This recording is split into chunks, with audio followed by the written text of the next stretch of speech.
दोस्तों बंगाल के हर रास्ते पर आज मिठाइयाँ बंट रही है और वक्त ऐसे नाच रहे हैं जैसे इन्होंने कोई वर्ल्ड कप जीत लिया हो।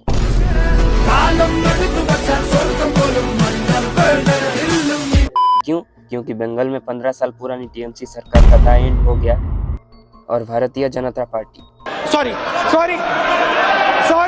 सॉरी दोस्तों भारतीय जुमला पार्टी ने 200 से ज्यादा सीट्स पर कब्जा कर लिया है। दोस्तों गोदी मीडिया चिल्ला रहा कि आज से बंगाल सोनार बांग्ला बन जाएगा। इनका कहना है कि अब यहाँ कोई करप्शन नहीं होगा, सबको जॉब मिलेगी और नदियाँ दूध की बहेंगी।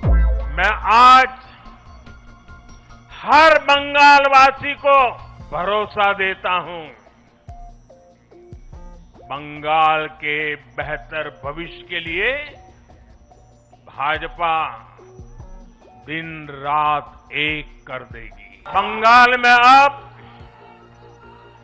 महिलाओं को सुरक्षा का माहौल मिलेगा, युवाओं को रोजगार मिलेगा, पलायन रुकेगा।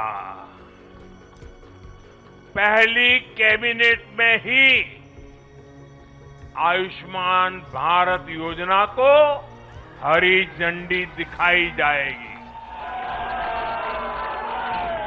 और अबे जल्दी बोल, कल सुबह पनवेल निकलना है। और घुसपैठियों के खिलाफ भी सख्त से सख्त कार्रवाई होगी। पर सुन लो मेरा नंगा सच, जो पार्टी पूरे देश में चंदा चोरी, अनएम्प्लॉयमेंट और महंगाई का कलश मचा रही है वो हमारे बंगाल को क्या बचाएगी। आज मैं पूरी डिटेल रिसर्च के साथ इन गुंडों की पार्टी का वो कच्चा चिट्ठा खोलूंगा जिसे देखकर आपको पता चलेगा कि बंगाल का विकास नहीं बल्कि बंगाल की लूट शुरू होने वाला है। इन्होंने 5 बड़े झूठे प्रोमाइसेस बोलकर ये वोट खरीदे हैं। हाँ तो वीडियो का भी लाइक करो और आओ इस नए पॉलिटिकल स्कीम की धोती खोलते हैं। सबसे पहले आते हैं इनकी जीत के सबसे बड़े कारण पर।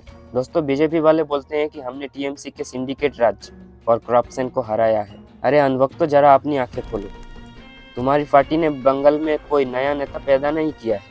तुमने टीएमसी के उन्हीं करप्ट नेताओं को जिन पर सरदा चिट फंड और नारदा स्कीम का चार्ज था अपनी पार्टी में इंपोर्ट किया है। शुभेंदु अधिकारी से लेकर नीचे तक के आधे से ज्यादा नेता तो टीएमसी के ही डिफेक्टर्स हैं।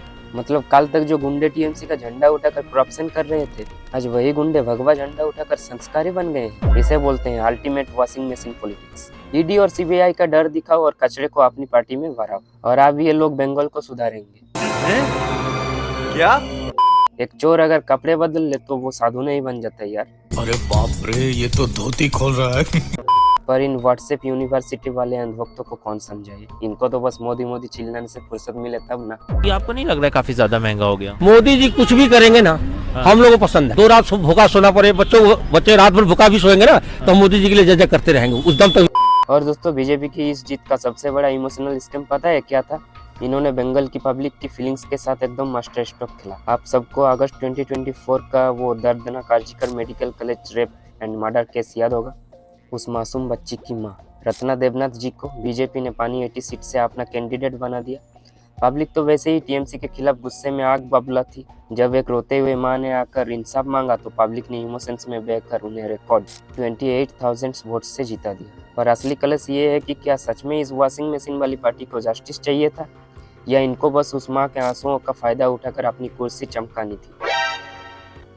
सिंपैथी को वोट बैंक में ऐसा कन्वर्ट करना सिर्फ ये घटिया पॉलिटिकल सिस्टम ही कर सकता है बॉस। अब गोदी मीडिया ने सुबह से ढोल पीटना शुरू कर दिया है कि बीजेपी ने 5 मास्टर स्ट्रोक प्रोमाइसेस की वजह से ये इलेक्शन जीता। चलो दोस्तों इन जुमलों की असली औकात दिखाता हूँ। जुमला नंबर 1, बांग्लादेशीज और रोहिंग्यास को बाहर निकलेंगे। अरे बीजेपी वालों ये डायलॉग तुम पिछले 10 साल से आसाम और देश भर में बोल रहे हो। आज तक कितने इलीगल इमिग्रेंट्स को बाहर निकाला तुमने? सिर्फ हिंदू मुस्लिम और बॉर्डर स्टेट्स में डर का माहौल बनाकर वोट लेना तुम्हारा पुराना धंधा है। सीएए लागू करने का डर दिखाकर इन्होंने बॉर्डर एरियाज में अपने वोट सिक्योर कर लिए। डोडी डोडी डम डम डोडी डोडी डम डोडी डोडी डम डम डोडी डोडी डम। जुमला नंबर 2, महिलाओं और बेरोजगारों को पैसा। अरे दोस्तों ये देखो इनके दोगलापन। एक तरफ मोदी जी टीवी पर आकर फ्रीबीज कल्चर को गाली देते हैं कि ये देश की इकोनॉमी को खराब कर रहा है और दूसरी तरफ बंगाल जीतने के लिए इन्होंने खुद महिलाओं और बेरोजगारों को हर महीने पैसे बांटने का वादा किया है। वाह मोदी जी वाह। तुम्हारा वादा मास्टर स्ट्रोक और दूसरी पार्टी का वादा रेबड़ी। कहाँ से आएगा ये पैसा? हमारी आम जनता की जेब से टैक्स काटकर। जोर जोर से बोल के लोगों को स्कीमें बता दे। जुमला नंबर 3, यूपी मॉडल और लॉ एंड ऑर्डर। इस बात पर तो मुझे रोना आ गया। इन्होंने बोला बंगाल में यूपी मॉडल लाएंगे। अरे यूपी में अभी 2 दिन पहले वाराणसी में एक बिजनेसमैन मनीष सिंह को भीड़ ने पीट कर मार डाला। नोएडा में लड़कियों को रेप थ्रेट्स मिल रहे हैं। क्या ये गुंडागर्दी वाला यूपी मॉडल बंगाल में लाओगे तुम? जिस स्टेट में आम आदमी सड़क पर सुरक्षित नहीं, उसका लॉ एंड ऑर्डर हमें चिपकाने चले हैं। इस सज्जन को क्या तकलीफ है भाई? दोस्तों, मैं एक आम आदमी हूँ, मैं बंगाल में रहता हूँ, मैं जानता हूँ बंगाल का असली दर्द क्या है। हम चाहते थे कि यह आईटी सेक्टर आए, इंडस्ट्रीज आए, हमारी यूथ को मुंबई, हैदराबाद, बेंगलोर और पुणे ना भागना पड़े। लेकिन अब क्या होगा पता है? अब इन गुजराती बिजनेसमैन और बड़े कॉर्पोरेट मगरमच्छों की एंट्री होगी। जिसे पहले भी देश के रिसोर्सेस बेचे गए हैं, वैसे ही अब बंगाल के रिसोर्सेस, कोल माइंस, पोर्ट्स, जमीनें इन बड़े बड़े बिजनेसमैन को कौड़ी के दाम में बेचे जाएंगे। इनका टारगेट हमारे बंगाल को सोनार बंगला बनाना नहीं है, इनका टारगेट है बंगाल का खून चूसना, ताकि इनकी पार्टी का फंड 10 गुना हो जाए। आने वाले 5 सालों में आप देखना यहाँ एजुकेशन और हेल्थ सिस्टम का प्राइवेटाइजेशन होगा। आम आदमी महंगाई से मरेगा और ये लोग टीवी पर आकर बोलेंगे देखो हमने तो सब बदल दिया। और सबसे बड़ा इशू इनका सिंडिकेट 2.0। टीएमसी का छोटा सिंडिकेट अब बीजेपी का बड़ा ऑर्गेनाइज्ड और नेशनल लेवल सिंडिकेट बन जाएगा। गुंडे वही है, धंधा वही है, बस वसूली का झंडा बदल गया है। और दोस्तों, अगर आज बीजेपी जीती है तो इसका सबसे बड़ा रीजन ममता बनर्जी की खुद की गलतियां है। की बोले?